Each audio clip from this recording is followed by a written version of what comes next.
Think about the last time you had a moment of real clarity about what you needed to do. Maybe you sat down with your finances, ran the numbers, and finally saw clearly what had to change. Or you knew exactly which career move you should make, which conversation you needed to have, which habit was costing you. The intention was genuine. It wasn't a vague wish. It felt decided. And then a week passed. A month. And somehow the account looked the same. The conversation never happened. The habit didn't take hold. Not because you changed your mind. You didn't change your mind. You just didn't do it.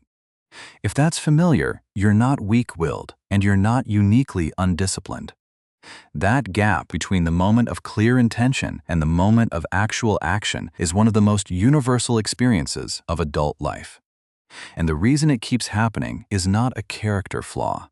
It's a set of patterns.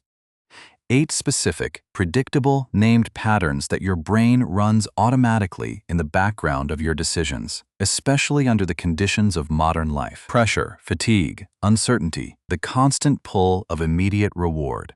This episode names those patterns, shows exactly how each one shows up in the decisions a 25 to 35-year-old makes every week, and gives you one concrete interruption tactic for each one.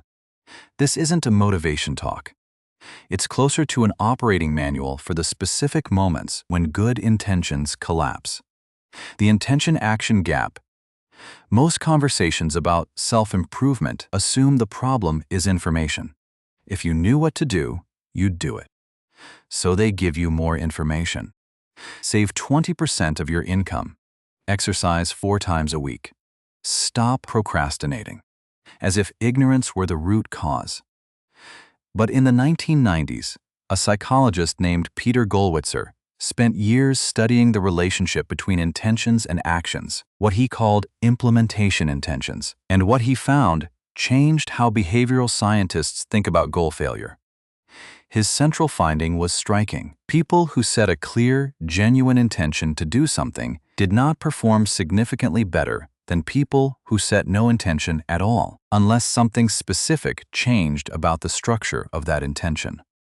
The deciding moment, that moment of real resolve, turned out to be almost irrelevant on its own. What mattered was what surrounded the intention. When exactly would the action happen? What would trigger it? What would happen when conditions changed? Without those structural details, the intention floated. It felt real. It just didn't produce behavior. This is the intention-action gap. And it's not between knowing what you should do and deciding to do it. The gap is between deciding and executing. Between the Sunday evening clarity and the Monday morning reality. And it is not random. It has causes, specific, predictable patterns that fire in the space between intention and action, almost always without your awareness. Here's why that framing matters. If the gap were a willpower problem, the solution would be to try harder. But willpower is finite, unreliable, and fails precisely in the conditions: stress, fatigue, distraction, the end of a long day, when you most need it. If the gap is a pattern problem, the solution is different. You learn to recognize the pattern before it fires, and you design your environment so the better choice requires less effort than the worse one. That's the framework for this whole episode. The next 8 chapters cover the 8 patterns in detail. Each one has a name, a mechanism, and a tactic. The first pattern is the one that turns your future plans into someone else's problem, that future version of you who never quite follows through. Present bias, robbing your future self. Here's a question behavioral economists have been studying for decades. Suppose someone offered you a choice, $100 today or $120 3 months from now. Most people choose the 100 today. Maybe that's reasonable. There's uncertainty about the future. You can use the money now. Fine. But here's the version that reveals the deeper pattern. Take the same people who chose today's 100 over the future's 120. Now ask them a different question. Would you rather have $100 in 12 months or $120 in 15 months? Almost universally, the same people who couldn't wait 3 months will now prefer to wait the extra 3 months for the higher amount. The gap between 12 and 15 months feels entirely tolerable. The gap between now and 3 months felt unbearable. The amounts are identical. The waiting period is identical. Only the distance from the present changed, and the preference flipped completely. This is called hyperbolic discounting, and it's one of the most replicated findings in behavioral economics. The human brain doesn't discount the future at a smooth, consistent rate. It applies a steep, almost aggressive discount specifically when the choice involves the immediate present versus any point in the future. The present feels intensely real. The future feels abstract, vague enough that the brain doesn't treat it with full seriousness. You've seen this pattern in your own life. The savings plan you've been meaning to start for 7 months. The skill you're going to build once things slow down. The investment account you'll open after the next paycheck. The present version of you keeps writing checks on behalf of the future version of you, and the future version keeps arriving to find the account empty. The resolve was genuine every time. What failed wasn't the resolve. It was the structure. This isn't a discipline failure. It's a structural mismatch between how your brain was built and what modern financial life actually requires. Your brain was calibrated for environments where the future was genuinely uncertain, where the present was the only reliable thing. In a world of predictable salaries, bank accounts, and compound interest, that calibration works directly against you. The interruption tactic is to remove the present self from the decision entirely. Automate your savings so the money moves before you can feel it as available.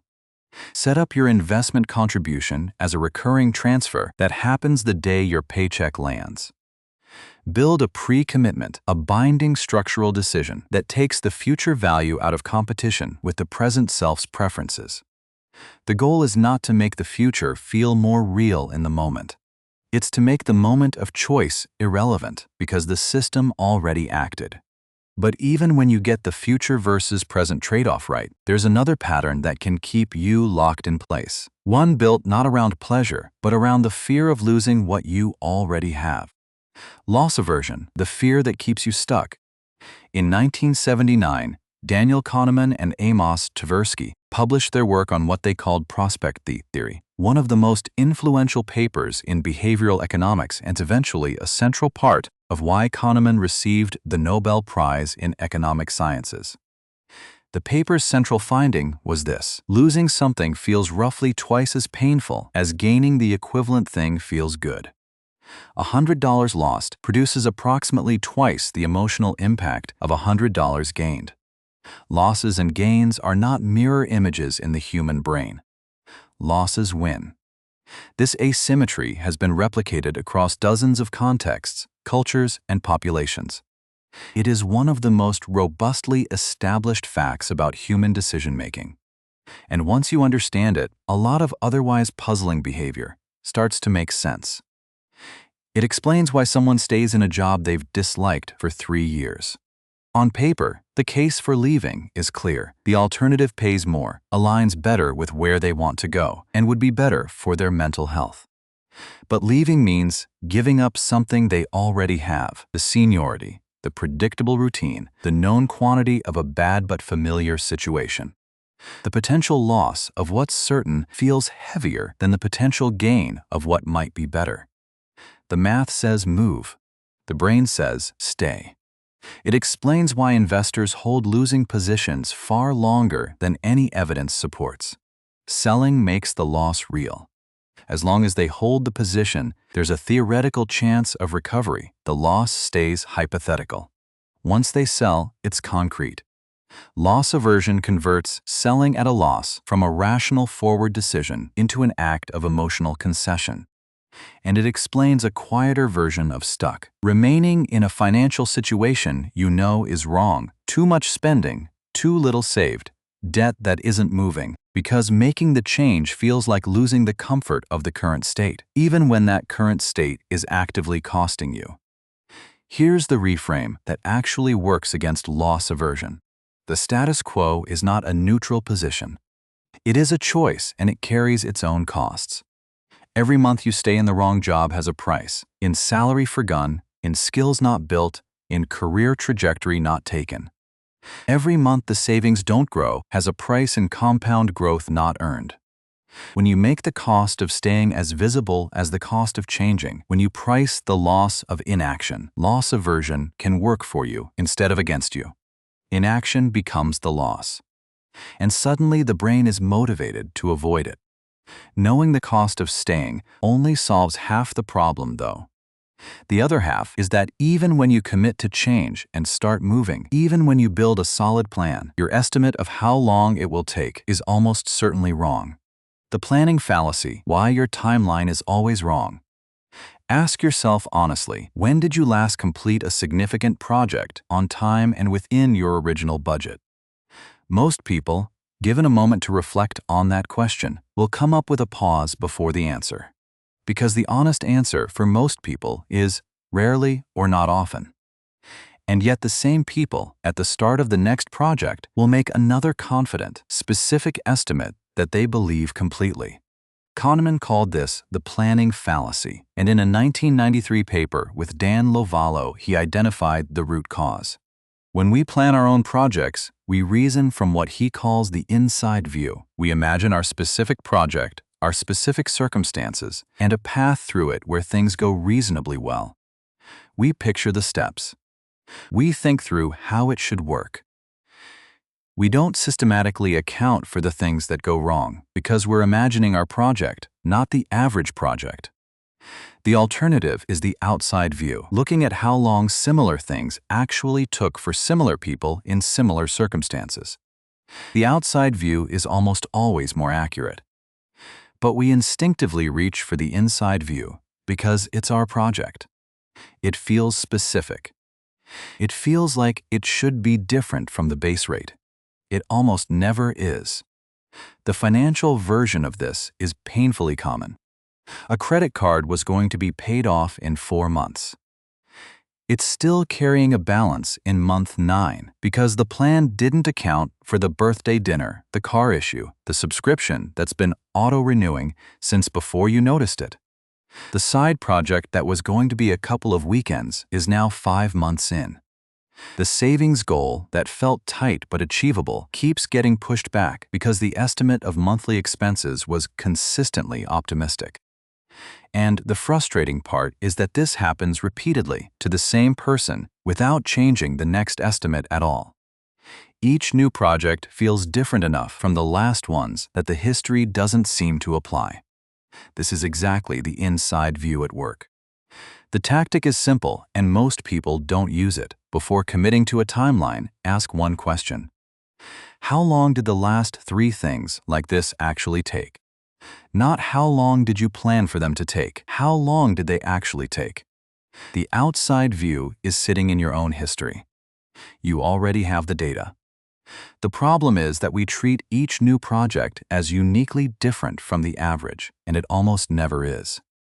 Even when your timeline is realistic and your plan is well constructed, it can still quietly fall apart because of a pattern operating below the level of conscious choice, the invisible influence of the people you happen to be surrounded by. Social comparison, how your circle sets your ceiling. There's a finding in behavioral economics that tends to make people uncomfortable the first time they hear it, and then deeply familiar on reflection.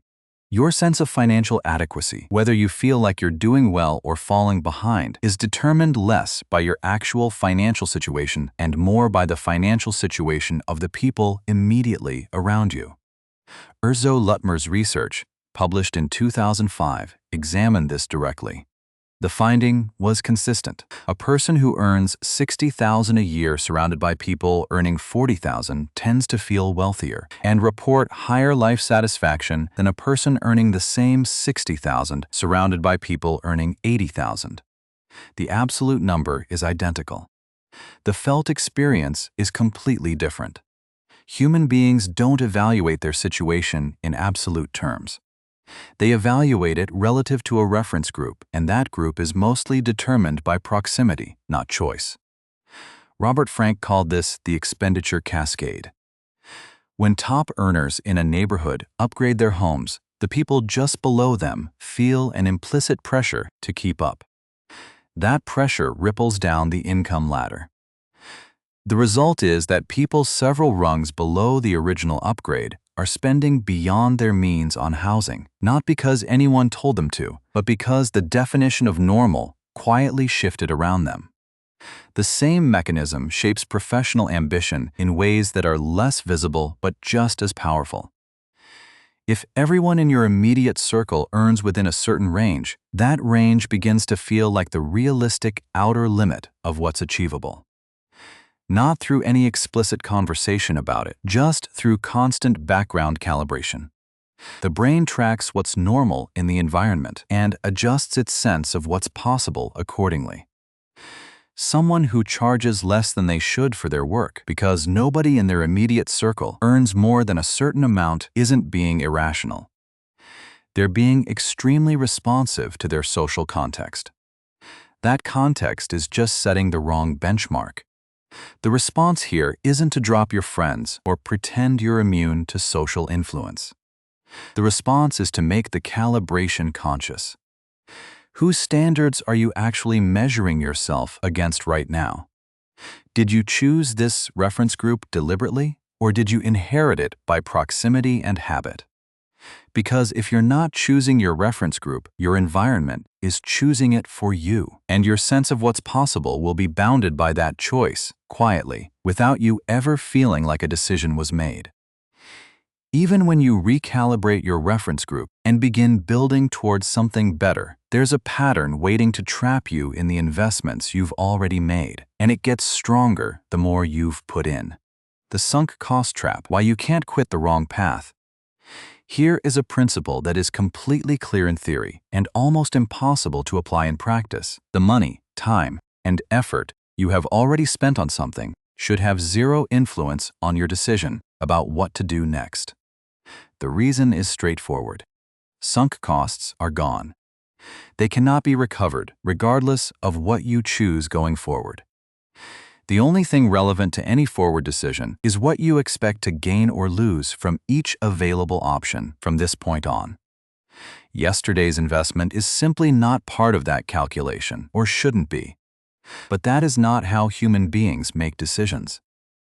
The more we have invested in something, financially, emotionally, in time and effort, the harder we find it to walk away. Even when the forward-looking evidence clearly says we should. The investment creates a psychological obligation. Staying feels like giving the investment a chance to pay off.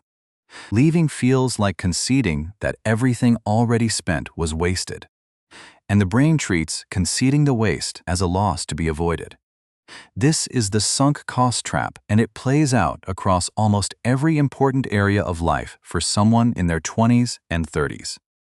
The degree program you dislike, but you're 2 years in, and leaving would mean those 2 years were for nothing. The business that isn't gaining traction, but you've put 18 months into building it. The relationship that isn't right, but you've been in it for 3 years, and starting over feels like losing that time. The investment that's down significantly, and selling feels like making the loss final, so you hold, and it falls further. The job that you know is a dead end, but 5 years of accumulated seniority make it feel wrong to leave. In every case, the investment already made is distorting the decision about the future. And here's the cruel math of the sunk cost trap. Staying guarantees more loss.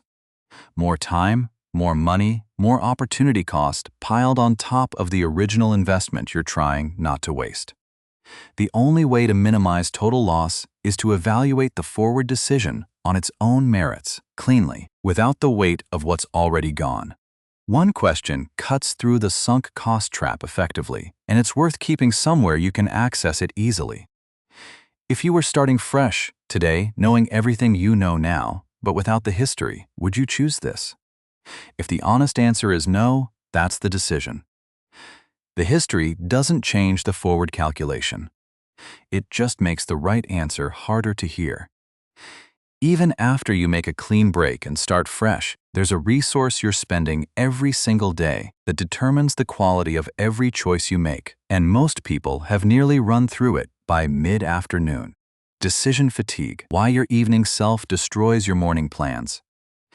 In 2011, a team of researchers published an analysis of over 1,000 parole board decisions made across a single court system over the course of a year. They weren't looking for conventional bias. What they found was something far stranger. The single strongest predictor of whether a prisoner was granted parole wasn't the nature of the crime, the strength of the supporting evidence, or the prisoner's record of behavior. It was the time of day the case was heard. Cases heard at the start of the day, after the board members had rested and eaten, had parole approval rates of roughly 65%. As the morning wore on and more cases were heard, approval rates fell steadily. By the time the board reached the last cases before the midday break, the approval rate had dropped nearly to zero. After the break, it jumped back up to around 65%, then fell again through the afternoon. The board members were not consciously making worse decisions. They were depleted. Every decision, every weighing of evidence, every evaluation of risk and merit draws on a finite cognitive resource. As that resource drains across a day, decision quality falls and the brain begins defaulting to the safe, low-effort, low-risk choice: deny. Maintain the status quo. Don't take a position that requires careful evaluation. This is decision fatigue. It is not a character flaw, and it is not an edge case. It is a predictable, universal feature of how human cognition works under the conditions of a normal day. Baumeister and colleagues established in their research on ego depletion that willpower and deliberate decision-making draw on a shared resource, and that resource is genuinely limited. If you've made careful, deliberate choices all morning, tracked your spending, resisted the impulse purchase, held to a good habit, and then found yourself making exactly the opposite kind of choices at 9 or 10 in the evening, that's decision fatigue. Not weakness. Depletion. The evening version of you is not less disciplined than the morning version. The evening version has simply run through the resource that careful decision-making requires. The tactic is architectural, not motivational. First, batch your most important decisions, financial, career-related, anything that requires real deliberation, into the early part of the day. Never make a major spending decision after 9 in the evening. Never have a difficult professional conversation at the end of a long day. Second, reduce the total number of daily decisions you make by building routines wherever possible. A routine is a pre-made decision that costs nothing from your live resource. The fewer live decisions you face in a given day, the more capacity you preserve for the ones that actually require it. Decision fatigue explains why effort doesn't reliably produce results, but the next pattern goes deeper than effort, all the way down to the question of who you believe yourself to be. Identity lock: the real reason change does not stick. There is a kind of behavior change that fails not because the behavior is too hard, not because the person lacks information, and not because of decision fatigue or time pressure. It fails because the behavior is fundamentally out of alignment with how the person thinks of themselves. James Clear, in Atomic Habits, makes this case clearly. The most durable changes in behavior come from changes in identity, not changes in effort. When someone shifts from "I'm trying to become someone who exercises" to "I'm someone who exercises," the behavior stops requiring willpower to sustain. It becomes an expression of who the person believes they are. Identity provides a stable foundation that effort, on its own, cannot. The problem is that this mechanism works with equal power in the opposite direction. Identity statements that were formed at 19 or 22 are still running behavior at 31. I'm not a morning person. I'm just not good with money. I don't negotiate. That's not really who I am. Investing is for people who have more to work with than I do. These statements don't feel like beliefs. They feel like facts, like descriptions of a fixed, objective reality. That's the lock. And the lock is effective precisely because identity feels stable and self-evident. If you ask someone why they don't advocate for a raise, they don't say, "Because I hold a belief about myself as a non-negotiator that was formed from two experiences in my early career and has never been examined since." They say, "It's just not who I am." The belief has become invisible. It has stopped being a belief and started being a given. The version of this that costs people the most in their 20s and 30s is often the financial identity. The person who intellectually knows they should be investing, who can run the numbers, who understands compound growth, who has read the right things, but who, at a deeper level, doesn't think of themselves as someone who invests. The mismatch between the new behavior and the old identity is too uncomfortable, so the behavior doesn't stick. Not because investing is hard, but because the identity hasn't moved yet. What makes identity lock particularly hard to see from the inside is that these identity statements are almost always outdated. They were formed from limited data, one or two experiences, an offhand comment someone made at a formative moment, a period of life that has long since passed. But because they've never been explicitly examined, they remain load-bearing beliefs, quietly shaping choices every day. The tactic is to make the identity shift explicit before trying to change the behavior. Not, "I want to be better with money," but something more specific in present tense. "I am someone who builds financial security deliberately." Write that down. Then look for small, early evidence that this identity is real, one action per day that a person with that identity would take. That evidence, accumulated over weeks, is what actually shifts the self-image. You don't think your way into a new identity.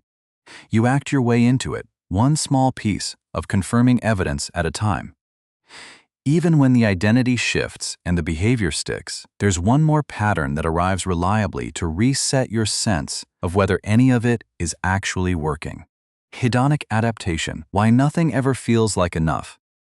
In 1971, psychologists Philip Brickman and Donald Campbell introduced a concept that has since been replicated and extended across decades of research on well-being and income. They called it the hedonic treadmill. The core finding is this: human beings adapt rapidly to positive changes in their circumstances. A significant improvement, more income, a better living situation, a major achievement produces a spike in satisfaction that fades faster than expected and then returns the person to approximately their previous baseline level of well-being. The raise you worked toward for 2 years feels significant for a few weeks. By month 3, it's the new normal. The apartment upgrade that was going to fix the low-grade dissatisfaction of the old place feels good for a few months. By month 5, the dissatisfaction is back, but now it's the new apartment's fault. The promotion that was supposed to change everything now just feels like your job. This isn't cynicism. It's biology. The brain is designed to track change, not steady states. A new stimulus gets encoded. Then, as it becomes familiar, the neural response to it decreases. What was exceptional becomes normal. What was remarkable becomes invisible. And then the desire for the next improvement arrives, right on schedule. For someone in their 20s and 30s who is trying to build genuine financial security, hedonic adaptation creates a specific and expensive problem. It means that saving money, setting aside a meaningful portion of income, rather than spending it, requires active, deliberate resistance against a background pressure that keeps recalibrating what feels like enough. Every income increase brings with it a revised sense of what the baseline should be. Without deliberate resistance, spending expands to fill the new income. Within a few months, the savings rate stays flat, and the person ends up at the same financial anxiety level, just at a higher income. This is lifestyle inflation, and it rarely feels like a choice. It feels like a natural adjustment to changed circumstances, which is exactly what it is. The problem is that natural, in this case, is not the same as in your interest. Two tactics work against hedonic adaptation. The first is to put a deliberate lag between an income increase and any lifestyle upgrade. Before you adjust your spending to reflect new income, give it 6 months. In that window, the extra income can go directly to savings or investment. The adaptation still happens. You still adjust to the higher income, but you've captured the value before the adaptation erases it. The second tactic is what researchers call savoring, deliberately slowing down to notice and appreciate what you already have before adaptation makes it invisible. It's not an abstraction. It's a concrete practice. Before a good circumstance becomes normal, pause and register it. The adaptation will still come. Savoring makes the satisfaction last longer. These 8 patterns don't operate in isolation. They interact and reinforce each other. The last chapter is about how to interrupt them at the system level before any single moment becomes decisive. Interrupting the patterns, building a better decision architecture. We've covered 8 patterns. If some of them felt uncomfortably familiar, good. Recognition is the entire point of this exercise. But here's the mistake most people make at this stage. They walk away with a clearer understanding of their own psychology and rely on that understanding to make better choices in real time. They plan to catch themselves when the sunk cost trap fires or when decision fatigue is draining their judgment. And then the moment arrives. They're tired, under pressure, emotionally involved, and the self-awareness that felt solid in calm reflection turns out to be much harder to access when it's actually needed. This is why awareness alone is not sufficient. The intervention has to happen before the moment, not during it. Behavioral economists call this choice architecture, the deliberate design of your environment and your decision points so that the better choice is the easier path. You're not trying to be stronger or smarter in the moment. You're trying to make the moment less important because the system has already done most of the work. Here's what this looks like across 3 areas. For money, automate everything you reasonably can. Set up savings transfers to leave your account before you can experience that money as available. That takes present bias out of the equation. Use a recurring automatic investment contribution on a fixed schedule. Once a month, look at how long your last 3 financial plans actually took versus what you projected.